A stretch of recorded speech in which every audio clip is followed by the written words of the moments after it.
paano ba mag-marcot or magparami ng halaman? Ito ay ang busida at ang marcot or layering ang tawag. So ito ay paraan para mag-produce, mag-clone at saka mag-duplicate galing dito sa mother plant. So very basic, kukunin lang natin at susugatan natin ang branch ng mother plant natin, no? So tatanggalin natin ang balat at gamitan natin ito ng aloe vera. Ito ay napaka mabisa talaga para alternative na pampadulas, pang heal at saka rooting hormone na rin itong aloe vera. So pampalabas, pampa-produce siya ng mga roots at mabisa talaga itong aloe vera kasi ito ay may natural na antibiotic. So gamit din itong ipots ng mga manok as compost at nilalagay natin, pinasok natin ating plastic at gamit ang rubber band para pangtali.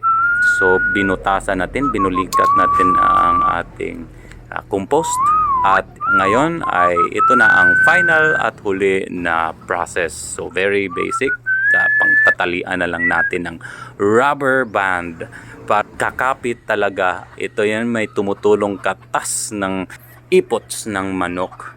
So marami tayong ginawa, mga 20 branches itong ating ini-expect. In 2 to 3 weeks or isang buwan ay ating i-update at i-check kung meron ng mga tumutubong ugat na itong halaman natin.